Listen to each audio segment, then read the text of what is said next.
So Freunde, eigentlich hatte ich mir für heute ein ganz anderes Video überlegt, aber dann bin ich leider krank geworden die Woche, lag flach und habe es nicht geschafft. Ja, und jetzt sitzen wir hier, müssen so ein bisschen improvisieren. Und da habe ich gedacht, was machen wir? Und habe ich gedacht, na gut, komm, ich habe ja die letzte Zeit ein paar Düfte gekauft, hier auch unter anderem für den Kanal. Das heißt, die werdet ihr früher oder später sowieso sehen.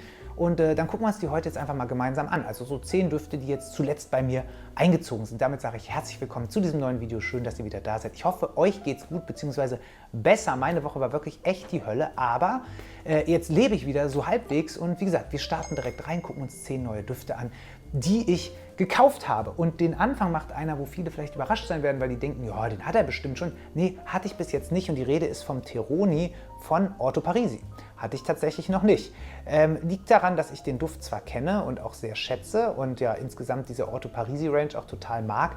Gab ja von euch auch die Frage, ob wir die mal komplett machen.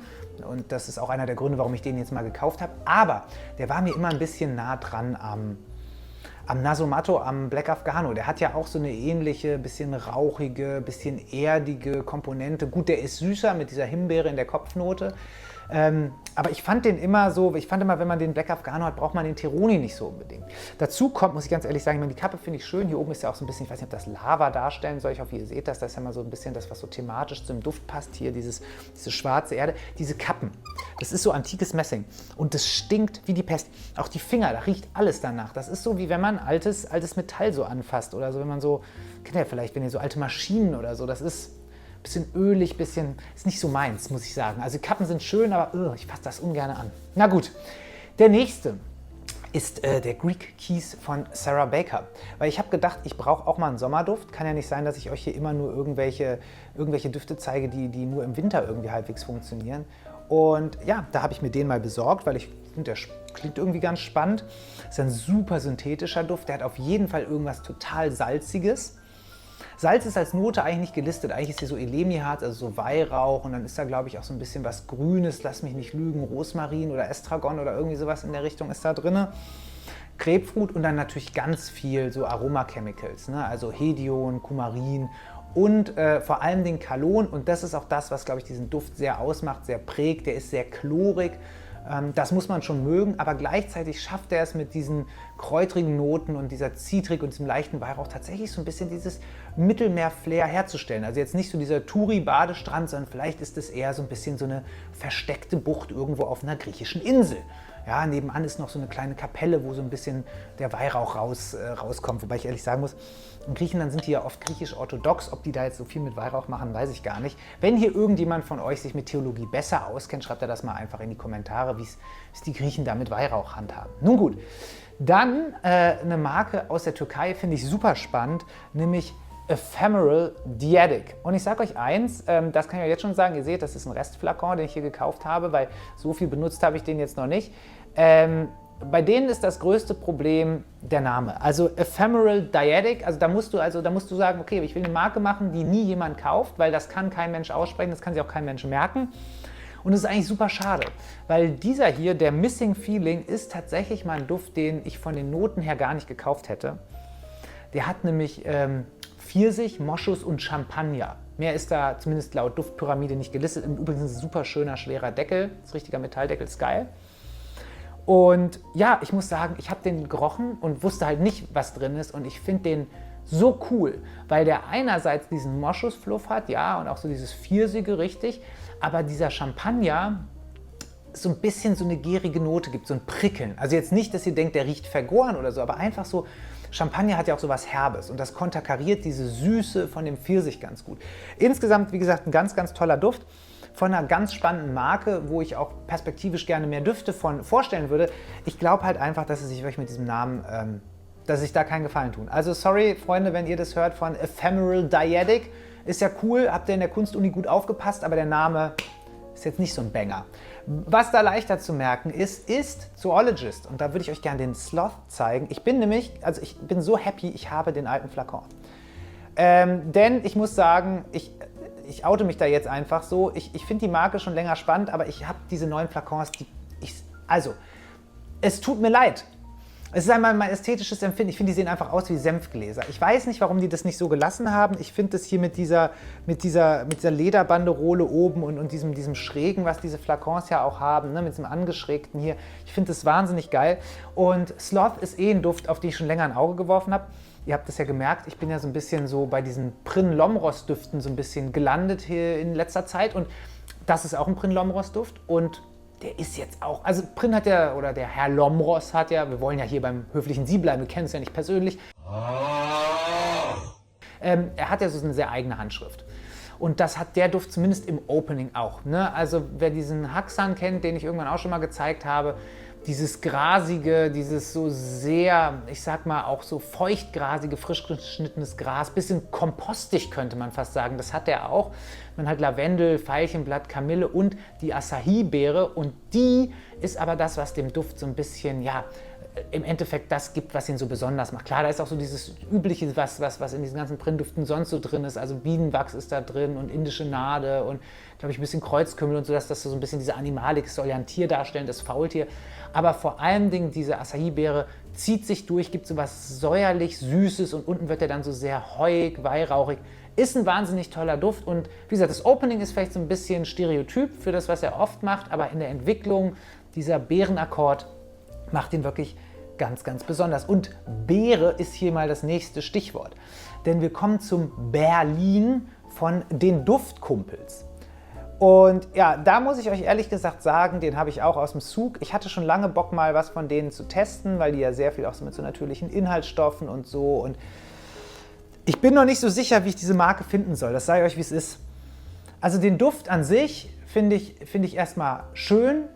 Bei den Noten kann man streiten. Also angeblich hat er hier Dieselkraftstoff, Leder, Kakao, Oud und irgendwie Grizzly-Pheromone. Und das ist normalerweise so ein Ding, wo ich schon aussteige. Ihr seht das hier auch, deswegen sind da auch dieses Wappen hier und dieses Logo ist dann da irgendwie so mit so Krallen irgendwie da zerfetzt worden und so. Und irgendwie geht es hier um Männlichkeit und so. Und das ist genau das, wo ich so einen richtigen Upturner kriege. Also ich finde auch ehrlich gesagt so die Texte zu dem Duft, das ganze Instagram-Profil, so alles, wie die sich präsentieren, schlimm. Ich habe es trotzdem probieren wollen. Artistic Niche aus Deutschland, finde ich, muss man immer eine Chance geben. Was soll ich sagen? Der Duft gefällt mir bislang wirklich richtig gut. Man muss diese Oud-Kakao-Kombi irgendwie mögen und auch dieser Dieselkraftstoff, der hat schon auch irgendwas, was wirklich so, ja, Kraftstoff-Benzinartig riecht. Diesen Tankstellengeruch haben sie schon ganz gut eingefangen, aber wie gesagt, was so das Thema Grizzly-Pheromone und unbändige Männlichkeit und mit diesem Duft bist du irgendwie, keine Ahnung, kniet die Straße vor dir nieder. Also weiß ich nicht. Habe ich gekauft, habe ich euch jetzt mal gezeigt. Gucken wir mal, was wir damit machen, ob der hier nochmal auftaucht. Ich finde, wie gesagt, Duft gut, Marke schwierig. Also falls das jetzt irgendein Duftkumpel sieht oder ein Duftkumpels-Fan, no offense. Wirklich, ich finde den Duft ja gut. Ne? Also bei denen habe ich richtig Angst, dass sie bei mir vorbeikommen, mir in die Fresse hauen. So. Die haben ja irgendwie, ne, da bin ja jemand, der da wenig entgegenzusetzen hat in der Hinsicht. Also von daher, Duftkumpels, bitte nicht hauen.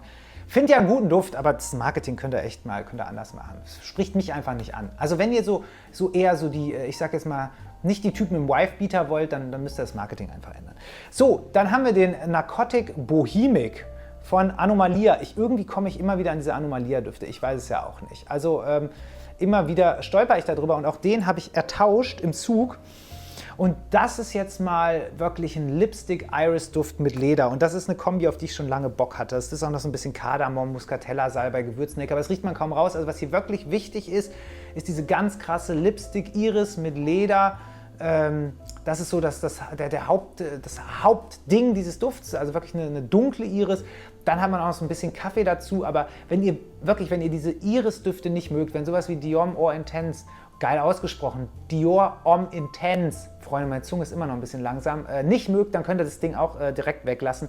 Ihr müsst schon richtig Bock auf so eine Lipstick-Puder-Iris haben und dann auf ein derbes Leder, was das so ein bisschen konterkariert, dann, ey, diese Kinder, ne? Ich flippe irgendwann aus. Die können ja skaten, aber jetzt stehen die direkt vor meiner Haustür und machen hier sonst irgendwas. Na gut, wir ignorieren das. Wir sind heute, es ist ein richtig rein improvisiertes Video. Heute machen wir uns frei vom Wahn der Perfektion, den uns die Gesellschaft aufoktroyieren will. Wir sind hier heute einfach Freigeister. So, als nächstes haben wir noch einen Duft von Prin Lomros, nämlich den Mandodari von Prin selbst, so heißt die Marke. Und das ist wirklich vielleicht so der Duft, wo ich sagen muss, den ich so in letzter Zeit gekauft habe, der mich am meisten gecatcht hat von allen, weil das ist eigentlich so ein seifiger Chypre-Duft, auch so aldehydisch, aber halt so mit dieser typischen exotischen Note. Ne? Also auch hier haben wir Gardenie, Champaka, Tuberose, Zibet, Opium, Kaffee und das halt gemischt mit dieser aldehydischen Seifigkeit. Und im Start war der mir fast ein bisschen zu, ja, was soll ich sagen, schroff. Der hat schon so dieses, also auch so ein bisschen diesen angebrannten Kaffee und auch diese herbe Opiumnote. Also da war der mir fast schon so ein bisschen zu oldschoolig, aber der wirklich macht eine Entwicklung durch und später kriegt er sowas Rauchiges, Blumiges mit einer ganz dezent eingebundenen Animalik. Ist so ziemlich der geilste Duft, den ich wirklich irgendwie seit langer Zeit gerochen habe. Und es passiert mir eigentlich nicht mehr so oft. Also klar, natürlich sind die Düfte alle schön und es gibt viele Düfte, die mir total gut gefallen, aber dass mich so einer richtig vom Hocker haut, das ist so ein bisschen seltener geworden. Und das ist hier bei Mandodari absolut der Fall. Dann habe ich noch einen Duft, nämlich den Air Oud von Otop. Und auch das ist ein Duft, der untypisch ist. Normalerweise bin ich bei so seifigen Düften raus. Auch der ist so ein bisschen seifig, allerdings nicht aldehydisch. Hier ist es eher so ein bisschen diese Orangenblüte. Dann hat er natürlich auch was leicht Rauchiges durch das Zypriol. Es soll ja auch Oud mit drin sein. Das stimmt sogar. Es gibt immer Leute, die sagen, ich rieche kein Oud raus. Das liegt daran, dass viele nur dieses Kunst-Oud gewöhnt sind, was auch in so einem Maison Crivelli ist, was so kuhstallig ist. Hier ist so eine balsamische Oud-Note drin, die halt ganz toll verbunden ist mit diesen grünen Noten, mit dieser Orangenblüte und gibt dem Ganzen so ein bisschen was frisch, holziges mit so einem synthetischen Touch. Es riecht auch so ein bisschen hautcremig, insgesamt aber interessant genug, dass ich den irgendwie gerne mag. Also das ist wahrscheinlich so ein Ding, der wird wahrscheinlich auch im Office super funktionieren. Ich glaube, das ist ein Duft, der überhaupt nicht aneckt. Aber ich finde ihn kreativ gemacht. Also wenn ihr mal Bock habt, wirklich so eine eigentlich eher seifig-grüne DNA mit so einem schönen, nicht stinkigen Oud, was wirklich dezent ist, ganz dezent. Also wer jetzt hier wirklich so einen Oudbrecher erwartet, der kann das vergessen. Der Name ist da ein bisschen irreführend, bin ich ehrlich. Also bei Air Oud würde man ja denken, aber es ist halt ein Air Oud, ein luftiges Oud. Ist übrigens auch ein Luftakkord angeblich drin. Ihr kennt das Marketing, aber ja, es ist ein wirklich schöner, auch im Sommer tragbarer Oud-Duft, der wahrscheinlich für jede Gelegenheit passend ist. Fand ich auf jeden Fall geil, finde ich auch ein gutes Ding. Dann haben wir noch den Beaufort und das ist der Lignum Vitae. Ja, das soll wohl Guaiacholz übersetzt bedeuten und das ist ein total irres Ding. Beaufort ist eine Marke, müssen wir mehr auf dem Kanal hier zeigen. Ist die Marke von dem Schlagzeuger von The Prodigy, wusste ich auch lange nicht. Und ich habe letztens in der Parfümerie in Essen, in dem Perfume House in Essen-Kettwig, habe ich die alle einmal gerochen und die haben mich einfach alle umgehauen. Also ob das jetzt der Tonnerre, der Fathom V oder auch der V et Armis war, alles geil. Am Ende habe ich hier mir einen Restflakon von diesem Lignum Vitae besorgt und der soll nach französischem Gebäck riechen und das stimmt, der hat so eine Croissant-Note, ist aber nur so ein Halbgourmand. Ihr habt da nämlich ganz verschiedene andere Noten, die dann noch so changieren. Ne? Es ist eigentlich, wenn man diese Duftpyramide liest, denkt man, das kann nach nichts riechen, ne? Weil ihr habt diesen Gebäckakkord, ihr habt natürlich das Guaiacholz, ihr habt trotzdem so rote Beeren, es gibt Sand, es gibt Salz, es gibt Moos, es gibt Wacholderbeere, es gibt was Zitrisches. Total irre. Und genau so eine Achterbahnfahrt ist der. Und ich muss sagen, ich finde die Flakons schön, ich finde die Marke irgendwie geil, mir gefällt es sehr gut und auch die DNAs, die ich bis jetzt von denen gerochen habe, auch diese neuen Düfte, alles super und der Lignum Vitae ist auf jeden Fall ein guter Start, wenn ihr mal einen Gourmand sucht, der eigentlich kein Gourmand ist. Weil wie gesagt, ich bin ja nicht so der Süßigkeiten-Fan, aber der hat mich echt abgeholt. Vor allem diese Sandnote kommt tatsächlich geil durch. Zuletzt haben wir den Violon Basse 6. Ja, der passt nicht ins Bild, alter Mann, Sorcinelli, alter, such doch mal Flakons hier. So, also ich zeige den jetzt so, weil sonst steht er gleich oben und unten raus. Mann! Ja, das ist aus dieser Elixier, wie sagen sie immer, dem Musiker oder sowas ähnliches. Ja, er hat ja diese Musikserie mit diesen ganzen Orgeln, ne? Und das Teil hier, uiuiui, der ist so rauchig. Ich bilde mir ein, dass da eine Chili-Note drin ist. Für mich riecht der auch nach Chili, ist echt wirklich so. Es ist natürlich ein Duft mit Rauch, mit Tannenbalsam, mit Iris, mit ganz viel, auch so Lavendel, Artemisia und ein bisschen was Zitrischem, dem typischen Sorcinelli-Weihrauch und unten dann so Zistrose, Labdanum, Patchouli, Vetiver. ich höre jetzt auf mit den Noten, ich erzähle euch, wie das Ding riecht. Also, es riecht super rauchig, es riecht wirklich turbo krass rauchig. Wenn ihr keinen Rauch in Lüften mögt, könnt ihr vergessen. Also, dagegen ist wahrscheinlich sogar so ein Ding wie der Dear St. Durga, der Ambaki, so ein Waisenknabe. Also hier ist wirklich ein krasser Rauch drin, eine derbe Lavendelnote, der riecht wirklich auch seifig. Also es ist so ein bisschen so, wir reden ja immer gerne in so Bildern, ne?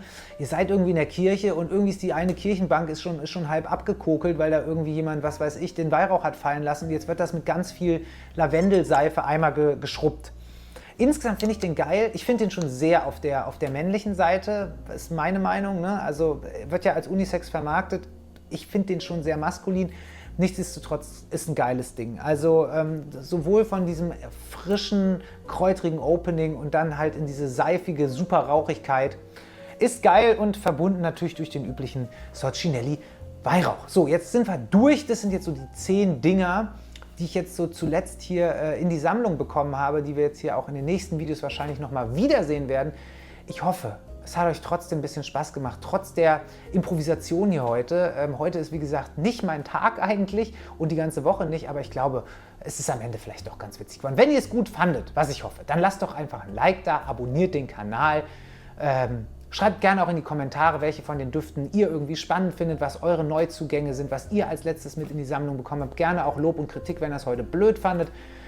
Guckt, was wir sonst noch so auf dem Kanal machen. Guckt auch gerne bei Parfumo vorbei, da sind wir jetzt ja auch. Und dann würde ich sagen, sehen wir uns hoffentlich wieder in alter Form wieder nächste Woche. Und ich sage alles Liebe, alles Gute und tschüss.